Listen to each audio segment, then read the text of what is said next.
Okay, Chettiars were doing very well in the business in foreign countries until 1942. Burma was their main business hub. So Chettiars were doing, in the business in Burma in a very good, very in the sense their main hub was Burma, and they were doing very well. So in 1942 there was a revolution took place in Burma. So the Burmese do not want any Indians to stay there and do business. They told all the Indians to leave from there. So Chettiars had to leave from there, leaving all their businesses. By then, Chettiars were doing business for a very long time there. They invested a lot of money in money lending. And also, they had a lot of properties. You know, they've given money which is not returned, so they got the properties. Similar way, they had many lands, many properties and everything. So Chettiars have to leave everything and move to India, leaving everything behind there. The Chettiars had no option, so they all came back here. So when they came back, they also tried going into different countries like Europe or somewhere. They tried to go, but unfortunately in 1942 again the Second World War started. So Chettiars could not move anywhere. So they all decided to do business from their own houses. In that time it was British period. India is a big country, a lot of population, and also India had a lot of poverty. So there was a lot of scope for this money lending business. Though Chettiars have started doing the money lending business from their own houses. So many people used to come to these villages and they used to borrow money. They also bring whatever they cultivated vegetables and also grain, spices. All they sell it to the Chettiars or they buy something from Chettiars. So all these villages were actually treated as townships in those days. So that is the reason Chettiars also called as Nagaratta. Nagaratta means town folks. Okay, and Natukote Chettiar, Nagaratta. So these are the Chettiars. This is the reason these villages were actually meant as townships in those days. So that is how they all came back and they started doing business from their own houses. So after 1942, Second World War, in 1947, India has got freedom from British. And after Indian government has formed, so Indian government has started opening, the small banks in the villages. So it's called Gramiya in Tamil. In many part of India, they started opening the banks, and those banks were started lending money. And then after 1955, there were a lot of licensing laws that came into place by the government on money lending business, which has also affected Chettiars because there was a limit for fixing interest, there was a limit for lending money and all those things. That is actually affected Chettiars, and then by 1960 that money lending business was completely gone down for Chettiars. So Chettiars have realized that banking on this particular money lending business is not going to help them. So they all started moving into different cities to do different businesses, and also they moved into different countries to do different businesses. That is how many people went and settled in Singapore, Malaysia, and also there are huge community lives in US and Canada. Apart from that, many people live in different cities in India also. They all do different businesses. Though they moved into different countries, they live in different places, they will not get married anywhere else than their own houses. For the wedding, they'll come back to their own houses, and the tying of Mangalya Sutra will take place only in this particular place called Vallavu. This is where all the good things takes place, including mainly the weddings. Okay, this is where they tie the knot.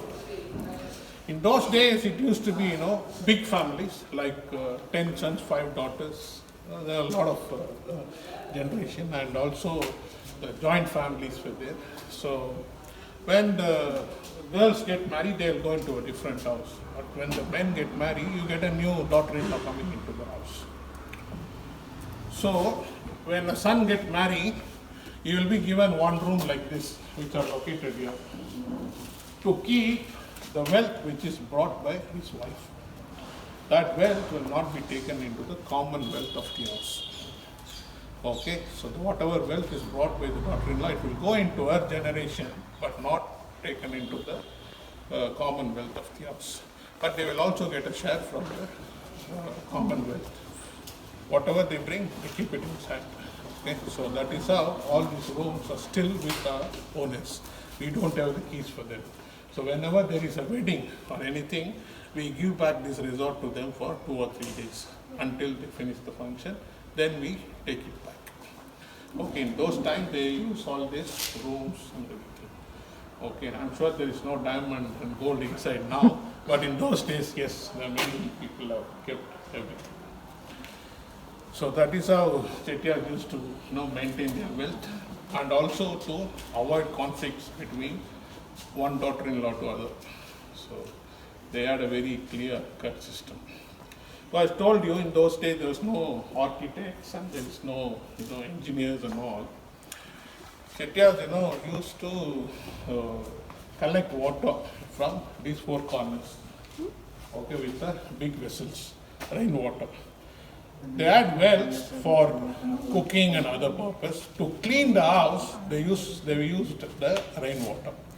So the rainwater get filled. After that, the excess rainwater will get out of those 2 drains which are there. Direct to the well. Yeah. So this 2 drains, okay, from here, okay, this is all built underground. Okay, it's all built underground. If you see, this drains runs until the main drain in the outside. So Chettiars have planned, before even building anything here, they made the drain first. So you will not understand Chettiars where they started the construction and where they finished it. Something is very amazing. So these drains are still working.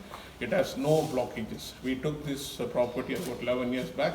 Until today, the water runs very well. There's no blockage, there's no any other problem. So this water runs to the main drain. From the main drain, it runs to a pond called Uran, which is about 1 kilometer from here. It is only the rainwater, no drainage water. So similar system in all the mansions in this particular village. There are 65 mansions in this village. Every mansion has got a similar kind of setup. So all the water goes and gets collected in that Uran pond. Because Chettiars, had a lot of scarcity for water. So that is why they don't even want to save the water next to their houses. So they are kept away about 1 kilometer. During summers, they will go all the way to bring the water from the pond, but they will not keep it next to their house. Okay, so that is one more history of Chettiars. So Chettiars have built these kind of big mansions for 2 reasons. One is for their status symbol. Number 2, to have all the functions, family functions in their own houses. So they'll have a lot of people coming and staying in their houses during the weddings or anything. So all the people, they had a habit of sleeping on the floor. So the many people who come for wedding and all will have infant babies. So to tie a cradle, they fix those rings which are there with a sari, and they'll keep the baby closer to them while sleeping. Okay, so you see the thinking of Chettiars before building their house is planned very advanced. This is the typical room which is converted into a puja room, typical room like those dowry rooms. You can leave your footwear, go inside and see. Okay. This particular wall here, you can see, you can touch and see here. Not that one, here. That is recently painted. This is the old paint. Okay. So these walls are plastered with a special mix. Okay. In those days they used limestone, jaggery, palm sugar, and there is a vegetable called aritaki. Aritaki, kadukai, they call it in Tamil. They used to boil all those 3 together and then add a lot of egg white into it and plaster it. So the whole house had a similar kind of painting. But from 1960 this house was closed, was not maintained for a long time. So this has gone because you have to maintain this. You need to clean the dust and other things. Otherwise, continuous waterfall and other things will definitely damage this. So that is how some part of the house, the walls are damaged, we have to repaint it. This particular inside flooring, we did it with the same technology, but we got about 70% of result, but not 100%. Because in those days, materials, composition, mixing methodology, it's all different. So now people can't do it with the same thing. So you don't have the skill, the same people. The people are there, but you don't get that particular result anymore. Yeah. Right. So we'll move into the next part.